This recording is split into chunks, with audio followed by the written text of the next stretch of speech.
Good morning students. आज मैं आपको data structure in pandas part 2 के बारे में बताऊंगी। पार्ट 1 में पहले हमने सीरीज पढ़ा था, अब की बार हम डाटा फ्रेम पढ़ेंगे। जैसा कि मैं पार्ट 1 में भी बता चुकी हूँ, सीरीज और डाटा फ्रेम के बीच में मैं डिफरेंस आपको बता चुकी हूँ। सीरीज जो है वो आपका 1 डायमेंशनल डाटा स्ट्रक्चर होता है, जबकि पांडास का डाटा फ्रेम जो होता है वो आपका 2 डायमेंशनल स्ट्रक्चर होता है, जो कि हेट्रोजीनस टेबुलर डाटा स्ट्रक्चर है। हेट्रोजीनस टेबुलर डाटा स्ट्रक्चर मतलब कि इसमें एक जैसे डाटा नहीं हो सकते हैं, मल्टीपल डाटा टाइप के डाटा इसमें एग्जिस्ट हो सकते हैं। ये जो है आपका डाटा स्ट्रक्चर मेनली 3 पार्ट से बना हुआ होता है। पहला तो कॉलम, दूसरा रोज और तीसरा ये आपका डाटा। कॉलम्स ये आपके इस तरीके से कॉलम है, और रोज का बाय डिफॉल्ट अगर रोज को हम देखें तो कोई लेबल नहीं आता है, बस इसमें इंडेक्स होते हैं। इंडेक्स 0 से लेकर जितनी भी टोटल रोज है, रोज -1 तक रहते हैं। ठीक है, तो ये और इसके अंदर ये जो डाटा होता है, ये जो वैल्यूज हैं इसे डाटा बोलते हैं। अब डाटा फ्रेम आप देख सकते हैं, जहां पर भी मिसिंग वैल्यू है मैं आपको बता चुकी, कॉलम्स, इंडेक्स, और जहां भी आपके ये मिसिंग, अगर हम कॉलम को देखें, देखिए यहाँ पर ये रोज के इंडेक्स है 0 1 2 3 4, और अगर हम देखें कॉलम को, तो कॉलम के लेबल से हम लोग वो करते हैं। कॉलम का एक्सिस 1 होता है, और रोज का एक्सिस जो है वो आपका एक्सिस 0 से इंडिकेट किया जाता है।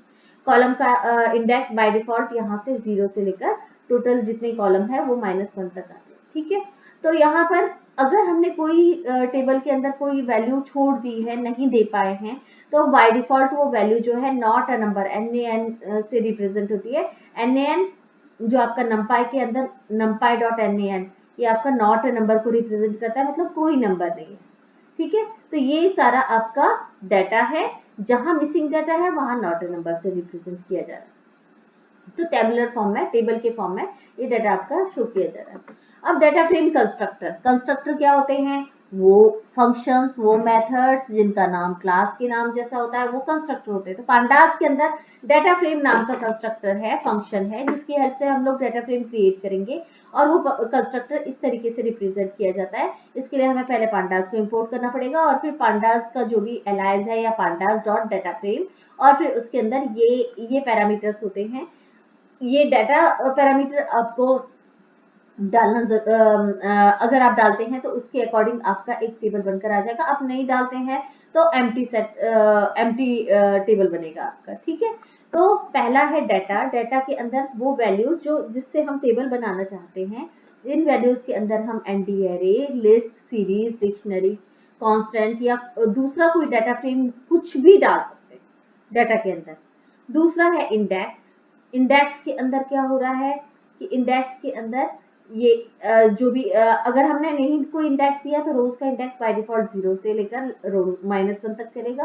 लेकिन हम चाहें तो इंडेक्स को लेबल भी दे सकते हैं, कोई नाम भी दे सकते हैं। वो काम हम इंडेक्स कांस्टेंट की हेल्प से कर सकते हैं। यहाँ कॉलम्स, कॉलम्स की हेल्प से हम लोग कॉलम को भी लेबल दे सकते हैं, नाम दे सकते हैं। यहाँ डी टाइप, अगला वाला parameter D type, D type data type को रिप्रेजेंट करता है। और लास्ट कॉपी, कॉपी जो है ये डाटा को कॉपी करने का काम करता है, बाय डिफॉल्ट ये फॉल्स होता है। अब क्या क्या काम हम पांडास डाटा फ्रेम के ऊपर कर सकते हैं? तो सबसे पहला तो हमें आना चाहिए डाटा फ्रेम को कैसे क्रिएट करते हैं, अलग अलग तरीके से डाटा फ्रेम को क्रिएट करना आना चाहिए। फिर उसके अंदर नया बने बनाए डाटा फ्रेम के अंदर नया कॉलम कैसे हम डाल सकते हैं, या हम वैल्यू को कैसे अपडेट कर सकते हैं, जो कॉलम की वैल्यू है, जो भी डाटा फ्रेम की वैल्यू है उसे कैसे चेंज कर सकते हैं, या फिर हम नई रो कैसे डाल सकते हैं, या हम रो के अंदर की वैल्यू को कैसे चेंज कर सकते हैं, या हम कोई भी रो या कॉलम को कैसे डिलीट कर सकते हैं, कैसे हम स्लाइसिंग कर सकते हैं, और कैसे हम देख सकते हैं वैल्यूज को, कॉलम या रोज की वैल्यूज को। ये सब हम लोग इस वीडियो के अंदर पढ़ेंगे। अच्छा, ये तो हम यहाँ पढ़ेंगे, लेकिन रियल लाइफ में सिर्फ इस तरीके से डाटा फ्रेम हम यूज में नहीं लेते हैं। हम लोग डाटा फ्रेम यूज में लेते हैं कि जैसे हमने डाटाबेस बनाई, आपको मालूम है कि डाटाबेस जो है वो आपका यूजर फ्रेंडली, DBMS सॉफ्टवेयर जो है वो आपके यूजर फ्रेंडली नहीं होते हैं। उसके लिए आपको क्वेरीज लिखनी पड़ती हैं। जैसे आपने टेबल क्रिएट कर दिया तो select star from table name, या फिर आपको वैल्यू इंसर्ट करनी तो उसके लिए अलग क्वेरी होगी, टेबल को क्रिएट करने के लिए क्वेरी होगी, डाटाबेस को क्रिएट करने के लिए क्वेरी होगी। ये सारे काम जो है वो आपका जो यूजर है वो नहीं कर सकता है। तो अगर हमें बना बनाया टेबल है उसके अंदर उसके डाटा को यहाँ शो करना टेबुलर फॉर्म में, वो वहाँ तो हम यूज में ले रहे हैं यहाँ पर डाटा फ्रेम।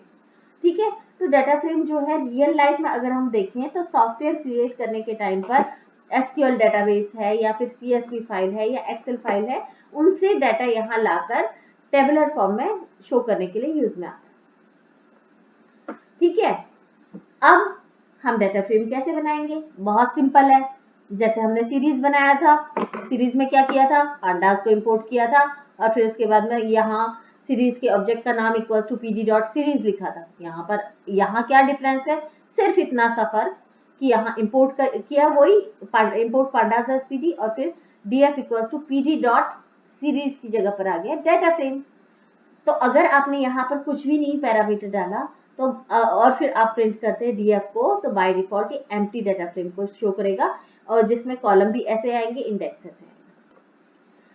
अब नेक्स्ट है डाटा फ्रेम को आप लिस्ट से कैसे बनाएंगे? लिस्ट से बनाने का तरीका वही जैसे सीरीज में किया था, इंपोर्ट किया है पांडास को, इंपोर्ट पांडास एज pd और फिर एक लिस्ट ले ली है, यहाँ मैंने स्ट्रिंग टाइप की लिस्ट ली है और फिर उसके बाद में df इक्वल्स टू pd.dataFrame और इसके अंदर ये लिस्ट पास कर दी है और फिर क्या किया है, उस df को प्रिंट कर दिया है।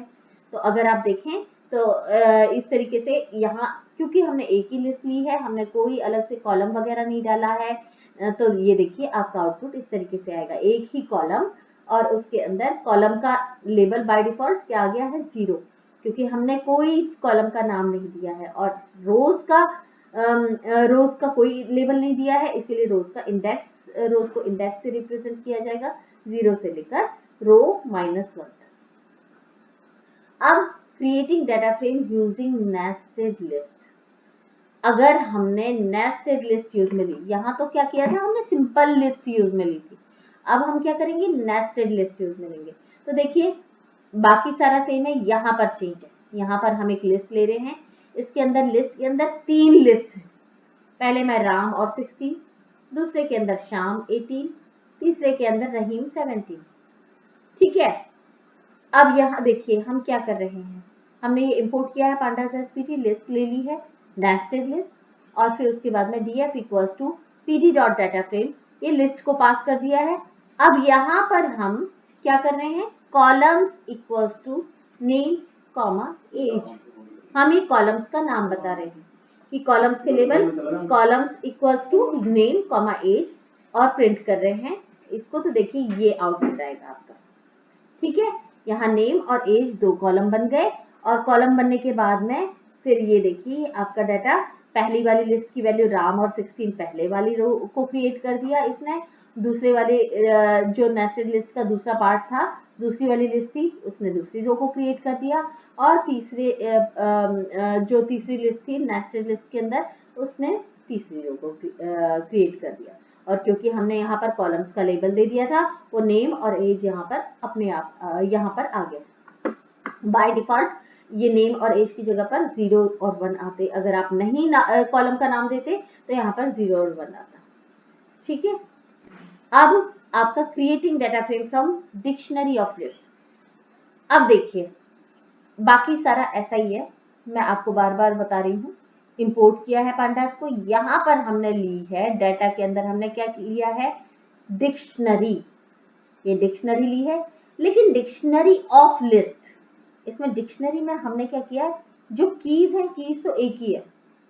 अब वैसे भी आपको मालूम है कि कीज जो होती है वो आप म्यूटेबल डाटा टाइप यूज में नहीं ले सकते हैं, तो यहाँ कीज आपकी स्केलर वैल्यू है, ये स्ट्रिंग वैल्यू है। ठीक है, और कोलन लगाकर वैल्यू जो है वो आपने लिस्ट यूज में ली, यहाँ पर वैल्यू जो हम यूज में ले रहे हैं वो लिस्ट है। ठीक है, तो हमने यहाँ पर एक डिक्शनरी ली है जिसके अंदर पहला की है नेम और कोलन लगाकर उसके अंदर वैल्यूज डाल दी हैं, ये एक लिस्ट के फॉर्मेट में, और दूसरी की है एज और इसके अंदर हम फिर से ये लिस्ट डालते हैं। अब अगर हम इसे क्रिएट करेंगे तो ये क्या करेगा, नेम और एज को कॉलम का नाम बना देगा और ये सारी वैल्यूज नेम के अंदर ये सारी वैल्यूज डाल देगा रोज के अंदर और एज के अंदर ये सारी वैल्यूज डाल देगा। ये देखो ये आउटपुट होगा। अब नेक्स्ट है आपका, यहाँ आप देखिए, यहाँ पर इंडेक्स हमने कोई नहीं दिया था, इंडेक्स जो है यहाँ 0 1 2 3 आ रहा था। हम चाहें तो इंडेक्स एक्सटर्नली भी दे सकते हैं। एक्सटर्नली इंडेक्स कैसे देंगे, वो आपके नेक्स्ट वाले प्रोग्राम में है, वही इंपोर्ट किया है पांडास को, डाटा सेम का सेम है। और यहाँ पर हम क्या कर रहे हैं, df equals to pd.data_frame, data हमने पास कर दिया, कॉमा इंडेक्स इक्वल्स टू एक लिस्ट डाल दी है जिसके अंदर कितनी वैल्यूज है, टॉम, निक, क्रिश और जैक, 4, तो 101 102 103 और 104, ये हम एम्प्लॉय आईडी डाल रहे हैं। तो ये 4 जो भी हैं वो 4 वैल्यूज हमने एक उसके अंदर लिस्ट के अंदर डाल के फिर इंडेक्स इक्वल्स टू ये कर दिया। आप चाहे तो यहाँ पर एम्प्लॉय आईडी, यहाँ इसके डाटा के बाद में employ ID equals to list के अंदर 101 102 103 104 ऐसे करके आप लिस्ट क्रिएट कर सकते हैं। उस सिचुएशन में आपको लिखना पड़ेगा index equals to employ ID, बस बिना स्क्वायर ब्रैकेट के, ठीक है, ये आप करेंगे।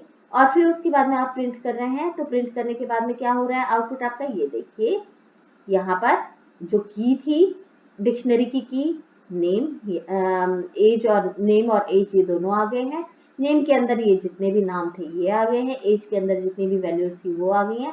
और यहाँ पर इंडेक्स 0 1 2 3 की जगह पर क्या हो रहा है, 101 102 103 104 आ रहा है। अब नेक्स्ट है आपका डाटा फ्रेम क्रिएट कर रहे हैं हम लिस्ट की हेल्प से, जहाँ की लिस्ट यूजिंग डिक्शनरी है ना, ये पिछले जैसा ही है अपना, बाकी तो सारा सेम ही है। पिछले वाले में क्या हो रहा है, पिछले वाले में भी हमने डिक्शनरी ली थी, इसमें भी सेम वही है, नेम लिया है, फिर डिग्री एक कॉलम और जोड़ दिया है और स्कोर ले लिया है और इसे प्रिंट कर रहे हैं। तो ये देखिए बाय डिफॉल्ट ये ऐसा है। नेक्स्ट आपका creating data frame from list of dictionary, list of dictionary. अब हम लेंगे लिस्ट ऑफ डिक्शनरी, एक लिस्ट जिसके अंदर हम डिक्शनरी पास कर रहे हैं अलग अलग। पहले हमने किया था डिक्शनरी के अंदर लिस्ट, अब लिस्ट के अंदर डिक्शनरी पास कर रहे हैं। यहाँ देखिए लिस्ट के अंदर पहली डिक्शनरी है नेम टॉम, एज 21, दूसरी नेम क्रिश, एज 22 और तीसरा नेम जैक, एज 21। यहाँ ध्यान दीजिए हमने कीज सेम रखी है ना, कीज यहाँ भी नेम है, पहली डिक्शनरी में भी नेम और एज की है, यहाँ दूसरी डिक्शनरी में भी नेम और एज की है और तीसरे में भी नेम और एज की है। और फिर यहाँ पर हम एम्प्लॉय आईडी इक्वल टू 101 102 103, क्योंकि 3 वैल्यू है, टॉम, क्रिश और जैक, तीनों एम्प्लॉय के लिए। और फिर हम क्या कर रहे हैं, प्रिंट कर रहे हैं df equal to pd.data_frame, data को डाल रहे हैं, पास कर रहे हैं और index equal to emp id डाल रहे हैं। तो देखिए आउटपुट आपका ऐसा होगा, एज और नेम, 2 कॉलम बने, क्योंकि डिक्शनरी में कीज कितनी थी, हर डिक्शनरी में हमारे कितनी की थी, 2 की थी, ठीक है। तो ये कीज को हमेशा क्या कर देगा, कॉलम बना देगा और जो आपकी वैल्यूज हैं उन्हें बना देगा रो की वैल्यूज, ठीक है। और इंडेक्स ये एम्प्लॉय आईडी जो हमने 101 102 103 डाला था वो यहाँ पर चला गया। यही चीज मैं आपको एक्सप्लेन करना चाह रही थी पिछली वाली स्लाइड में, कि इसके अंदर एम्प्लॉय आईडी हमने पिछले वाले में क्या किया था, इंडेक्स इक्वल्स टू यहाँ स्क्वायर ब्रैकेट लेकर 101 102 103 किया था। यहाँ पर हमने क्या किया है, एम्प्लॉय आईडी नाम का एक वेरिएबल ले लिया है और उसमें लिस्ट पास कर दी है और यहाँ पर इंडेक्स इक्वल्स टू वो एम्प्लॉय आईडी ये लिख दी, ठीक है। अब नेक्स्ट है हमारा डाटा फ्रेम क्रिएट कर रहे हैं हम लिस्ट ऑफ डिक्शनरी से विद मिसिंग वैल्यू, है ना। पिछले वाले में हमने क्या किया था, यहाँ देखिए आप, पिछले वाले में सारे नेम और सारे एज, हर डिक्शनरी में नेम और एज को वैल्यू असाइन की। अब अगली डिक्शनरी में हम क्या कर रहे हैं, यहाँ बाकी सारा सेम है, नेम एज यहाँ पहले वाली डिक्शनरी में, दूसरी वाली डिक्शनरी में नेम एज, तीसरी वाली डिक्शनरी में सिर्फ नेम दिया है, एज नहीं दी है। अब तीसरी वाली में एज नहीं दी है तो क्या होगा, वो आप देखिए, इसे प्रिंट कर रहे हैं, बाकी सारा सेम है। तो देखिए यहाँ पर जहां पर एज नहीं दी है वहां क्या आ रहा है, नॉट अ नंबर, ठीक है। इसे यहाँ पर एज नहीं मिली थर्ड वाली डिक्शनरी में, उसने देखा सिर्फ नेम दिया हुआ है, नेम उसने जैक डाल दिया, लेकिन एज कुछ नहीं है तो नॉट अ नंबर डाल दिया। अब नेक्स्ट है आपका creating data frame from numpy array. numpy array से भी आप डाटा फ्रेम क्रिएट कर सकते हैं। सिंपल, इनिशियलाइज करो। पहले तो आपको, हाँ, इसके लिए पहले आपको पांडास के साथ साथ numpy को भी इंपोर्ट करना पड़ेगा। Import pandas as pd, import numpy as np, और फिर उसके बाद में डाटा ले लिया है हमने np.array, इसके अंदर 3 वैल्यू डाल दी, 101, 102, 103, और फिर उस डाटा फ्रेम की हेल्प से df equal to pd dot data frame इस डाटा को शो कर रहे हैं। ठीक है, और फिर उसके बाद में अगला काम क्या कर रहे हैं, आउटपुट देने के लिए हम क्या कर रहे हैं, प्रिंट कर रहे हैं data frame 1 equals to df, ये जो भी है डाटा फ्रेम वो शो हो जाएगा। ठीक है, क्योंकि हमने क्या बनाया था, एरे 101, 102, 103, तो ये एक ऐसा डाटा फ्रेम बनेगा जिसके अंदर एक ही वैल्यू है। ठीक है, अब फिर हमने यहाँ पर क्या किया है, स्लैश एन लगाया। आपको मालूम है स्लैश एन जो होता है वो हमारा नेक्स्ट लाइन के लिए यूज में आता है, और ये हाइफन का सिंबल इनटू 20 टाइम्स हाइफन का सिंबल प्रिंट हो जाए, और फिर 2 बार फिर से स्लैश एन प्रिंट हो जाए, और फिर क्या करें, 2D एरे बना रहे हैं आप। पहले वाले में हमने 1 डायमेंशनल एरे बनाया था, दूसरे वाले में हम बना रहे हैं 2 dimensional array. 2 dimensional array data 2 equals to np dot array, और यहाँ पर ध्यान दीजिए, अगर आप 2 डायमेंशनल एरे बना रहे हैं, पहले एक लिस्ट के लिए पहला एक स्क्वायर ब्रैकेट, और हर एक स्क्वायर ब्रैकेट नेस्टेड लिस्ट बन रही है, इसीलिए 2 स्क्वायर ब्रैकेट है, यानी पहले पैरेंथेसिस एरे फंक्शन का, उसके बाद में स्क्वायर ब्रैकेट ये आपका लिस्ट का, और फिर ये लिस्ट का आपका स्क्वायर ब्रैकेट हो गया, और उसके अंदर आपका एक ये नेस्टेड लिस्ट के स्क्वायर ब्रैकेट्स आ गए। ठीक है, तो पहली नेस्टेड लिस्ट है आपकी 100, 120, दूसरी नेस्टेड लिस्ट, दूसरी मेंबर है नेस्टेड लिस्ट की 102, 21, और तीसरी लिस्ट है आपकी 103, 20। ठीक है, अब यहाँ पर हम क्या कर रहे हैं, डाटा फ्रेम 2 बना रहे हैं, जिसके अंदर कॉलम नेम हम क्या डाल रहे हैं, एम्प्लॉय आईडी और एज। पहली वाली वैल्यू एम्प्लॉय आईडी बन जाए, दूसरी वाली एम्प्लॉय एज बन जाए। ठीक है, अब अगर आप आउटपुट देखेंगे तो पहले वाले का सिर्फ 101, 102, 103 सिर्फ एक कॉलम बनेगा, और दूसरे वाले का 101, 20, 101 का एज है, एम्प्लॉय आईडी 101 की एज है 20, 102 की एज है 21, और 103 की एज है फिर से 20। तो आप देखिए ये आउटपुट आपका इस तरह से आएगा। ठीक है, अब नेक्स्ट है आपका adding new columns in data frame. पहले से डाटा फ्रेम बना हुआ है, उसके अंदर हम नया कॉलम ऐड करना चाहते हैं। तो अगर हमें कॉलम ऐड करना है तो हमें क्या कैसे यूज में लेना पड़ेगा कि पहले से बना हुआ है तो कॉलम का नाम कुछ होगा, हम नाम असाइन करेंगे तो जरूर नाम होगा, नहीं तो इंडेक्स होगा। तो हमें कैसे करना है ये काम, df और उसके अंदर कॉलम नेम आपका सिंगल कोट या डबल कोट में आएगा, equals to list of value. इस तरीके से आप करेंगे। तो आप देखिए यहाँ क्या किया है, इंपोर्ट पांडास, और फिर इंपोर्ट numpy, और फिर डाटा। यहाँ देखिए नेम, ये डिक्शनरी यूज में ले रहे हैं, नेम की हो गई, और कोलन करके ये लिस्ट के अंदर राम, श्याम, कृष, जैक, और एज 20, 21, 19, 18, और फिर क्या कर रहे हैं, डाटा फ्रेम के अंदर क्या कर रहे हैं, हम ये डाटा को शो कर रहे हैं। अब सॉरी, शो नहीं कर रहे हैं हम लोग, ये डीएफ के अंदर डाटा फ्रेम बनाकर डाल रहे हैं।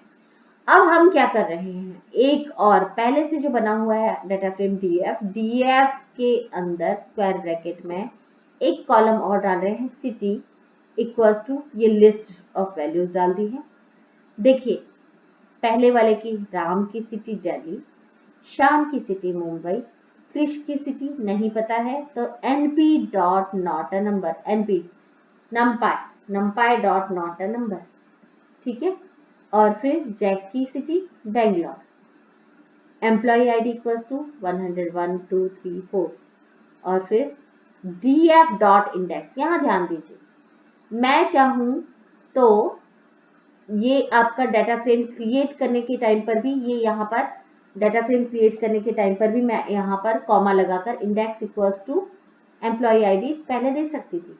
अगर मैं नहीं दे पाई हूँ, मैं भूल गई हूँ, तो यहाँ पर क्या होगा, एम्प्लॉय आईडी इक्वल्स टू ये देने के बाद में अब मैं बाद में दे रही हूँ इंडेक्स, जैसे आपने उसमें किया था ना सीरीज में, अब बाद में भी इंडेक्स दे सकते थे, वही काम यहाँ कर रहे हैं, df dot index equals to empid और फिर प्रिंट करते हैं। तो आप देखिए, पहले तो हमने जो बनाया था डाटा फ्रेम बनाने के टाइम पर सिर्फ ये डाटा डाला था जिसमें नेम और एज दो कॉलम्स थे, लेकिन अब क्योंकि हमने ऐड किया है, ऐड करने का तरीका क्या था, df डाटा फ्रेम का नाम, डाटा फ्रेम ऑब्जेक्ट का नाम और स्क्वायर ब्रैकेट में कॉलम का नाम सिंगल कोट या डबल कोट में इक्वल्स टू ये लिस्ट। तो देखिए ये लिस्ट के अकॉर्डिंग ये आ गए, ये ऐड हो चुका है।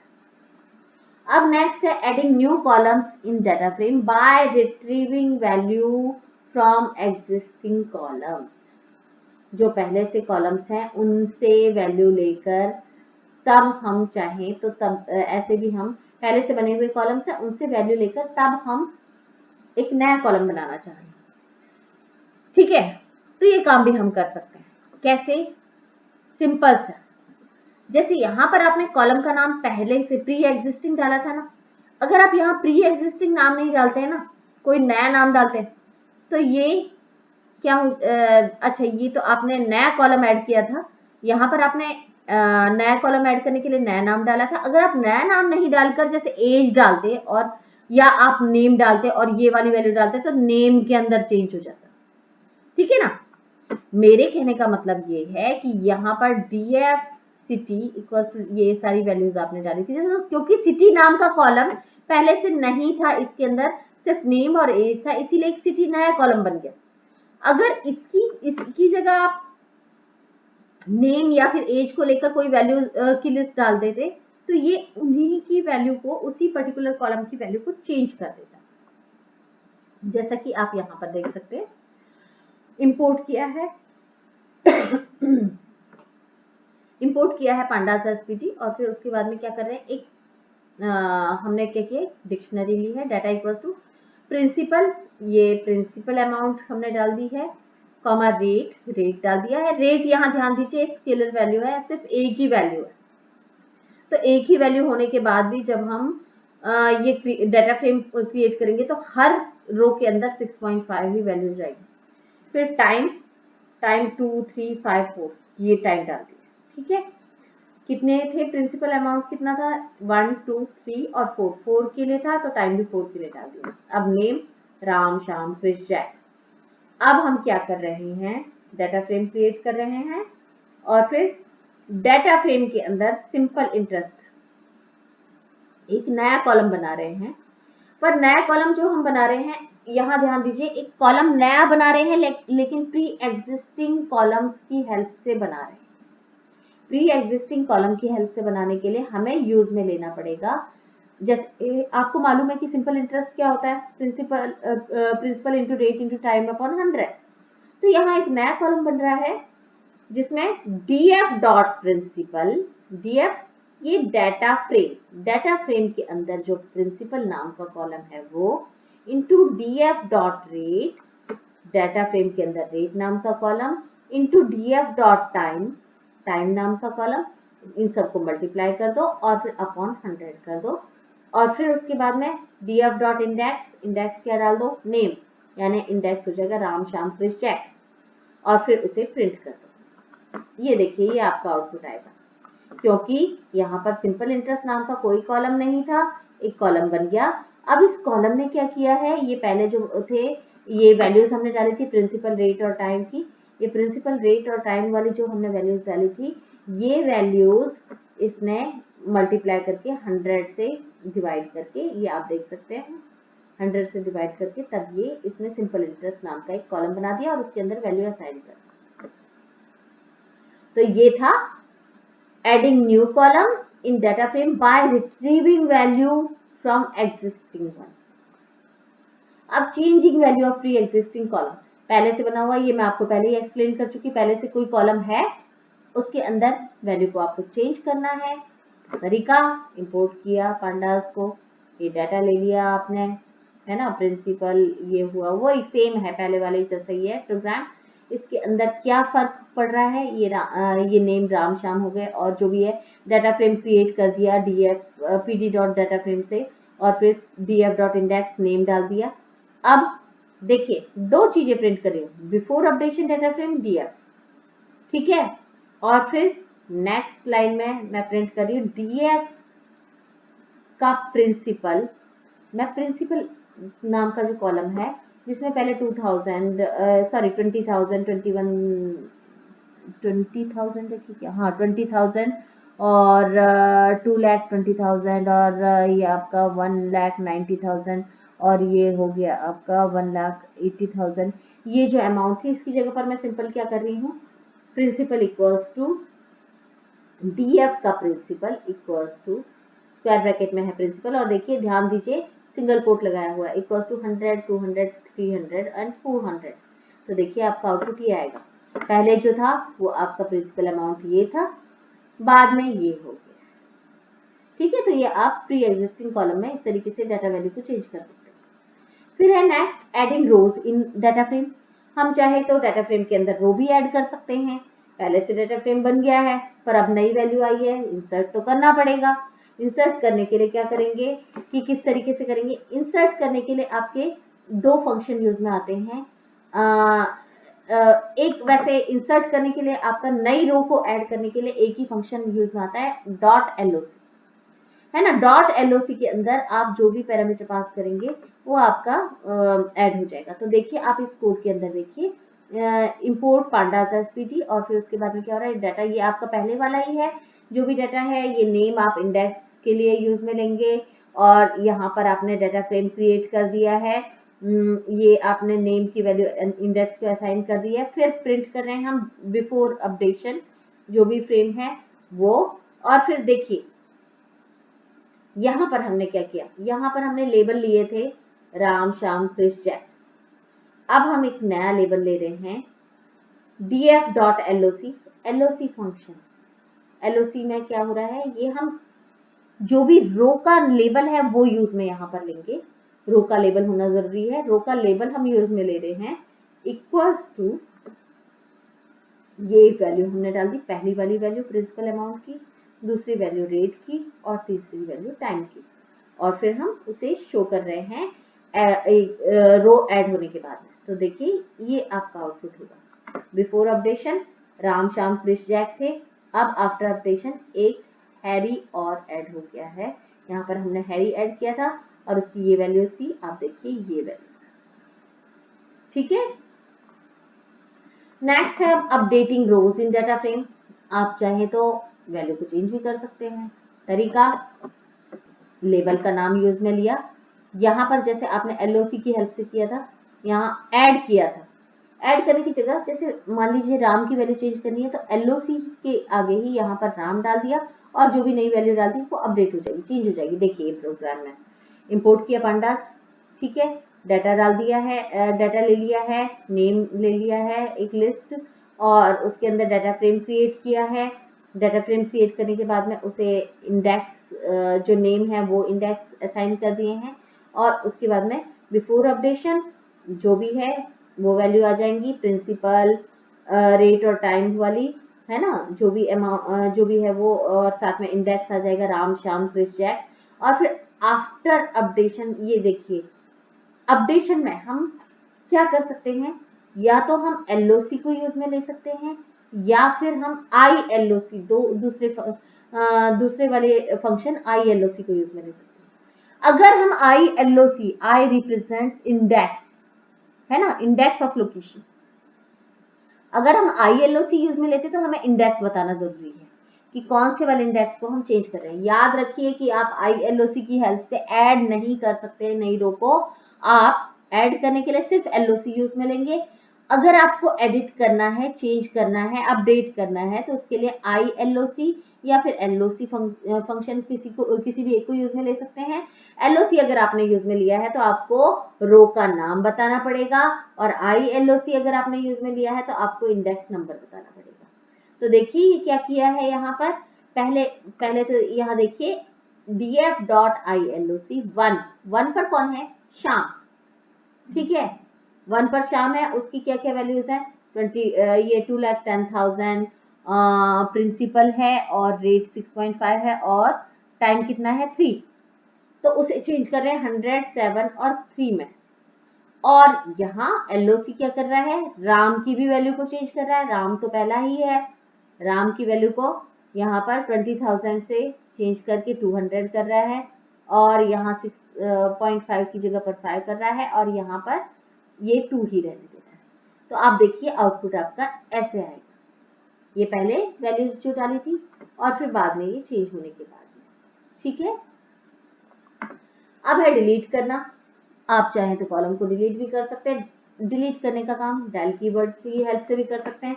आप देखिए यहाँ इंपोर्ट किया है, डाटा लिया है, नेम लिया है और डाटा फ्रेम बनाया है, उसमें इंडेक्स नेम को असाइन कर दिया है और फिर उसके बाद में बिफोर डिलीशन डाटा फ्रेम ये वाला हो गया और फिर उसके बाद में यहाँ पर देखिए क्या किया है, डेल df रेट, हम रेट नाम के कॉलम को डिलीट करना चाहते हैं तो हम क्या लिखेंगे, डेल df और स्क्वायर ब्रैकेट में री रेट, ठीक है। और फिर हम क्या कर रहे हैं, उसके बाद में एक काम और कर रहे हैं, df.loc राम को 200 और 2 बना रहे हैं, तो देखिए डिलीट करने के बाद में ये आपका हो गया। पहले कॉलम था आपका रेट वाला और क्योंकि हमने डेल कीवर्ड की हेल्प से df और उसके अंदर रेट को डिलीट किया तो देखिए आफ्टर डिलीशन ये रेट नाम का कॉलम डिलीट हो गया। अब deleting column from data frame by using pop, आप डेल के साथ साथ पॉप या फिर ड्रॉप फंक्शन को भी यूज में ले सकते हैं। पॉप को अगर आप यूज में ले रहे हैं तो देखिए बाकी सारा आपका सेम है, मैं दोबारा नहीं एक्सप्लेन करना चाह रही, आई होप आपको समझ में आ गया होगा। इंपोर्ट किया है और ये डाटा ले लिया, नेम ले लिया, डाटा फ्रेम क्रिएट कर दिया, इंडेक्स के अंदर नेम असाइन कर दिया, डिलीशन से पहले हम शो कर रहे हैं। यहाँ पर बस सीधे सीधे क्या कर रहे हैं, यहाँ पर है आपका पॉप लिखने का तरीका, df.pop और रेट को पॉप कर रहे हैं, रेट को हटा रहे हैं, ठीक है, और उसके बाद में इसे शो कर रहे हैं। ये देखिए है ना, पहले प्रिंसिपल, रेट और टाइम तीनों थे, अब यहाँ पर से रेट हट चुका है। तीसरा है आपका ड्रॉप, यहाँ पर बाकी सारा सेम है। ड्रॉप के लिए ये देखिए आप यहाँ देखिएगा कहाँ है, ये इंपोर्ट किया पांडास को, डाटा ले लिया, नेम ले लिया है, डाटा फ्रेम क्रिएट कर दिया, इंडेक्स वैल्यू में नेम डाल दिया है, डिलीशन से पहले शो कर रहे हैं। अब यहाँ पर देखिए, यह ध्यान दीजिए पहले आपने लिया था df.pop, उससे पहले df इक्वल्स टू नहीं लगाया था, है ना, उससे पहले ये df इक्वल्स टू आपने नहीं लगाया था। यहाँ पर ड्रॉप फंक्शन जो होता है ये कॉलम को डिलीट करने के बाद में डाटा फ्रेम रिटर्न करता है और अगर आपने डाटा फ्रेम को रिटर्न नहीं किया, यहाँ df इक्वल्स टू नहीं लगाया या आपने df2 इक्वल्स टू लगाया, तो वो df2 के अंदर ही जो आपका अपडेटेड जो भी टेबल है वो अपडेटेड टेबल df2 के अंदर जाएगा। इसीलिए अगर आप इसी टेबल को डिलीट करना चाहते हैं तो आपको उसी df इक्वल्स टू, आपने df नाम से डाटा फ्रेम बनाया है तो df इक्वल्स टू df.drop और उसके अंदर क्या ड्रॉप करना है, पहला पैरामीटर आएगा डबल कोट के अंदर रेट और एक्सिस इक्वल्स टू 1, एक्सिस 1 जो है कॉलम के लिए यूज में आता है और एक्सिस इक्वल्स टू अगर आपने 0 लिख दिया वो आपका रो के लिए यूज में आता है, ठीक है। तो कहने का मतलब ये है, इसकी हेल्प से, ड्रॉप की हेल्प से आप कॉलम को भी डिलीट कर सकते हैं या आप रो को भी डिलीट कर सकते हैं। अगर आपने यहाँ पर अगर आप रेट को डिलीट कर रहे हैं तो यहाँ पर आपको मैं आगे समझाऊंगी कि एक्सिस इक्वल टू 0 होगा और क्या क्या चेंज होंगे वो मैं आगे आपको बताऊंगी, ठीक है। और फिर उसके बाद में हम इसे शो कर रहे हैं, यहाँ देखिए ड्रॉप की हेल्प से पहले ये रेट था, अब रेट नहीं है, ठीक है। फिर इसके बाद में deleting row from data frame using drop, मैंने अभी आपको बताया ड्रॉप से कैसे हम रो को डिलीट कर सकते हैं। बाकी सारा आपका सेम है, कहाँ चेंज हुआ है, यहाँ पर देखिए ड्रॉप है ना, df equals to df.drop Ram, label बता दिया हमने, है ना, इंडेक्स था ना, राम भी था तो हम राम को डिलीट करना चाह रहे, तो हमने लेबल बता दिया राम। ठीक है, आप यहाँ पर चाहें तो 0 भी यूज में ले सकते हैं क्योंकि राम 0 इंडेक्स पर है। ठीक है, और यहाँ कॉमा करके मैंने x इज इक्वल टू 0 नहीं लिखा है, यानी डिफॉल्ट x इज 0 ही होता है। या फिर आप ऐसे लिखें df equal to df dot drop राम और comma x is equal to 0। ठीक है, और उसके बाद में हम प्रिंट कर रहे हैं। यहाँ देखिए पहले राम था, अब ये सीधे श्याम कृष और जय करेंगे ड्रॉप फंक्शन की हेल्प से। नेक्स्ट है accessing column in data frame. हम अब अगर हमने डाटा फ्रेम बना दिया, हम उसे देख ही नहीं पा रहे हैं, कॉलम्स की वैल्यूज को नहीं देख पा रहे हैं, तो हम कैसे देखेंगे? तो देखिए एक्सेसिंग कॉलम को अगर हमें देखना होता है तो देखिए दो देखने के तरीके ये हैं कि अगर आप सिंगल कॉलम को देखना चाहते हैं तो या तो आप ये यूज में लें df डॉट कॉलम नेम, या फिर आप यूज में लें df और स्क्वायर ब्रैकेट के अंदर कॉलम नेम। अगर आप स्क्वायर ब्रैकेट के अंदर यूज में ले रहे हैं तो आपको यहाँ सिंगल कोट या डबल कोट लगाना जरूरी है, और अगर आपने df डॉट करके यूज में लिया है तो आपको सिंगल कोट डबल कोट लगाने की जरूरत नहीं है। ठीक है, ओके। अब आप ये देखिए, ये प्रोग्राम देखिए, इंपोर्ट किया है पांडास, डाटा ले लिया है, नेम ले लिया है और डाटा फ्रेम क्रिएट कर दिया, इंडेक्स नेम दे दिया है, और फिर क्या कर रहे हैं, अब हम शो करना चाह रहे हैं प्रिंसिपल नाम के कॉलम को हम शो करना चाह रहे हैं। तो देखिए प्रिंट किया मैंने सीधे सीधे, नेक्स्ट लाइन में आ जाए और ये लिखा हुआ है कॉलम प्रिंसिपल इन डाटा फ्रेम कंटेन्स और df डॉट प्रिंसिपल, बिना सिंगल कोट डबल कोट के df डॉट प्रिंसिपल। और यहाँ पर मैंने क्या किया है, अगले कॉलम में फिर नेक्स्ट लाइन में मैंने पहले तो प्रिंट किया है column rate in data frame contains, और फिर यहाँ पर नेक्स्ट लाइन के अंदर df स्क्वायर ब्रैकेट में यूज में ले रही हूँ सिंगल कोट के अंदर रेट। ठीक है, और फिर उसके बाद में अगली बात ये और है ना, ये तो हमने देखा df डॉट से हम कॉलम को कैसे शो कर सकते हैं, दूसरा देखा df स्क्वायर ब्रैकेट के साथ में हम कैसे कॉलम को शो कर सकते हैं, तीसरा और देखिए हम चाहें तो मल्टीपल कॉलम्स को भी शो कर सकते हैं, है ना, कैसे, df और इसके अंदर ये डबल स्क्वायर ब्रैकेट और कॉलम्स की लिस्ट।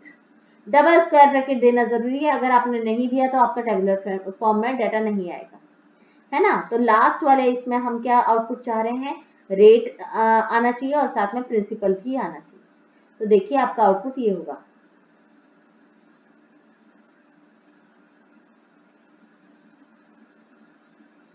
देख सकते हैं आप यहाँ पर पहले वाले में जो है ये आपका पहले क्या प्रिंट हुआ था, कॉलम प्रिंसिपल प्रिंसिपल इन डाटा फ्रेम, प्रिंसिपल इन डाटा फ्रेम कंटेन्स, ये प्रिंसिपल आ गया। ये तो आपके इंडेक्स हैं, इंडेक्स के नाम है लेबल, और फिर उसके बाद में कॉलम रेट आ गए सारे के सारे। फिर उसके बाद में थर्ड वाले में था कौन कौन से कॉलम, रेट एंड प्रिंसिपल। तो देखिए आप रेट एंड प्रिंसिपल दोनों आ गए, है ना, ये रेट और प्रिंसिपल दोनों आ गए। अब एक्सेसिंग डाटा फ्रॉम रो, आपको रो का डाटा देखना है, किसी पर्टिकुलर रो का डाटा देखना है तो वो भी आप देख सकते हैं। देखिए कि आपका वही आपने पांडास के अंदर ये आपने क्या किया है, डाटा फ्रेम बना दिया, यहाँ तक तो आपको मालूम ही चल गया होगा, अब तक इंडेक्स दे दिया है। अब हम सीधे सीधे प्रिंट कर रहे हैं। प्रिंट करने का तरीका हम कैसे प्रिंट करेंगे कि या तो LOC की हेल्प से या फिर ILOC की हेल्प से।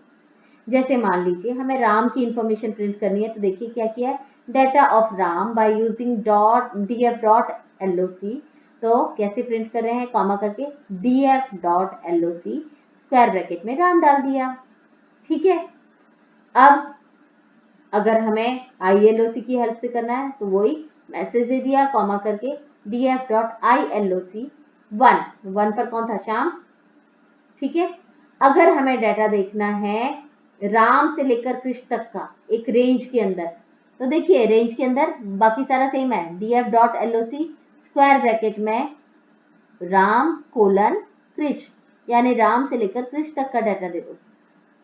अगर हमें राम से कृष्ण तक का डाटा देखना है, इससे क्या बोलते हैं ILOC की हेल्प से, तो देखिए यहाँ ध्यान दीजिए, पहला है आपका राम, दूसरा श्याम, तीसरा कृष।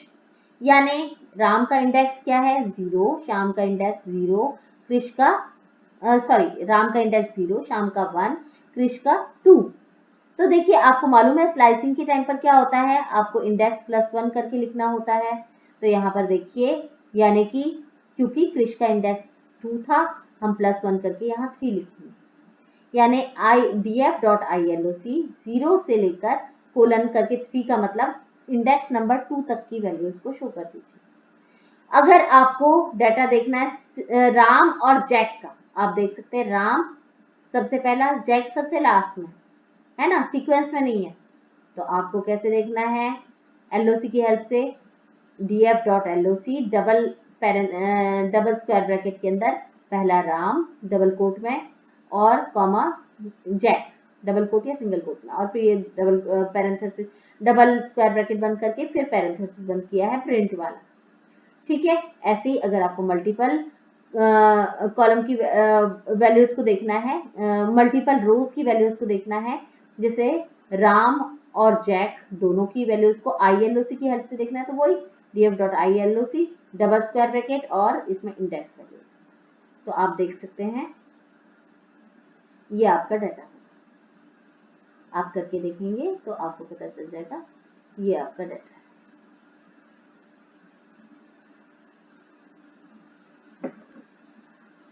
ठीक है, पहले ये रन हुआ है प्रोग्राम आपका, और राम का डाटा सिर्फ अकेले राम का था। देखिए हमने LOC की हेल्प से राम का दिखाया था, तो ये राम का आ गया है, data of Ram by using this.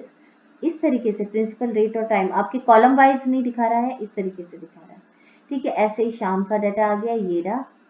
ठीक है, और फिर उसके बाद में ये आपका कृष का डाटा, राम से लेकर कृष तक का डाटा ये आ गया आपका, है ना, क्योंकि इसमें आपका रोज और कॉलम थे। ठीक है, और फिर ऐसे ही आपका ये ILOC की हेल्प से और ये LOC की हेल्प से आपका सिर्फ राम और जैक का, और ILOC की हेल्प से राम और जैक का। ठीक है,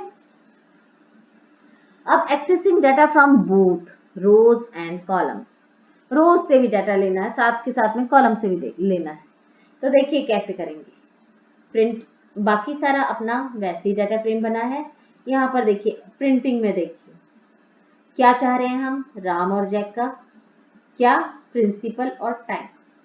यहाँ पर LOC जो काम करेगा, यहाँ आपने क्या किया है, बाकी सब देखिए मैसेज दिया है बस ये, और क्या प्रिंट कर रहे हैं हम, df.loc, LOC फंक्शन किसके लिए यूज में आता है, लेबल के लिए।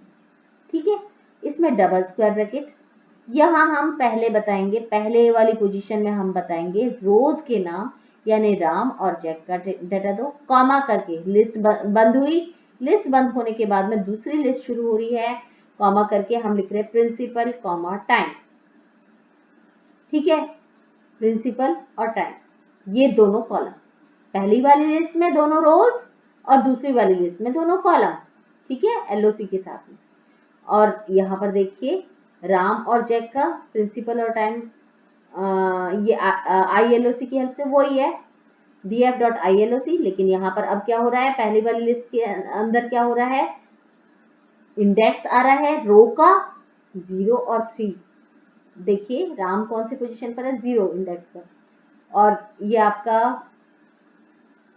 ये 0 1 2 3, जैक कौन सी पोजीशन पर है, 3 पर, तो 0,3, और कॉलम कौन कौन से चाहिए, 0,2, यानी प्रिंसिपल चाहिए और टाइम चाहिए, 1 को छोड़ दिया।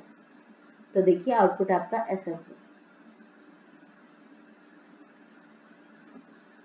ये देखिए पहले आपका इसकी हेल्प से आ गया, LOC की हेल्प से राम और जैक की इंफॉर्मेशन। ठीक है, रोज और कॉलम दोनों एक्सेस हो गए।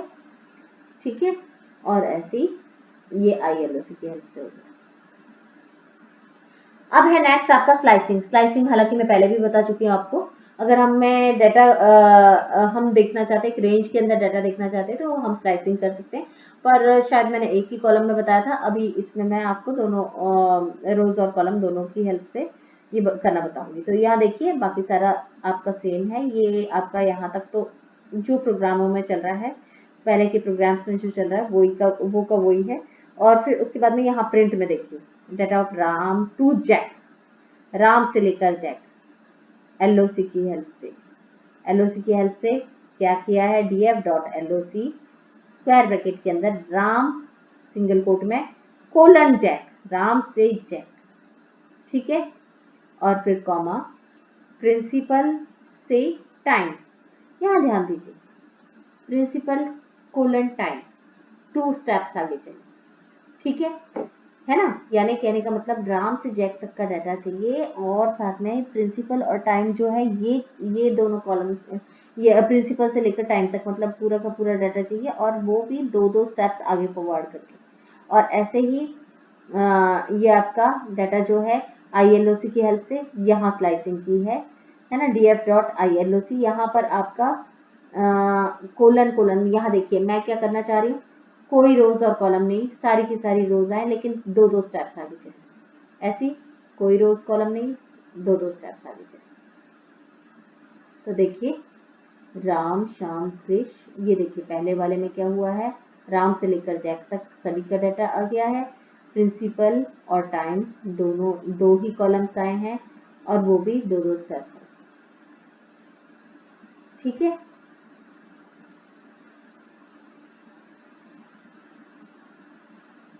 और यहाँ पर ये अगले वाले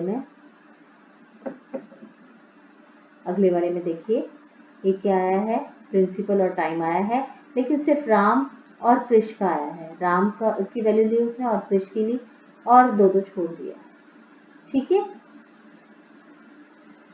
अब access all rows but some columns, सारी रोज चाहिए पर कुछ ही कॉलम चाहिए। तो यहाँ देखिए यहाँ क्या किया है, df.loc कोलन लगा दिया है, कोलन लगाने का मतलब सारी की सारी वैल्यूज है ना, 0 इंडेक्स से लेकर लास्ट इंडेक्स तक सारी वैल्यूज, और कॉलम सिर्फ जिन कॉलम का नाम दिया है प्रिंसिपल और टाइम चाहिए, ठीक है।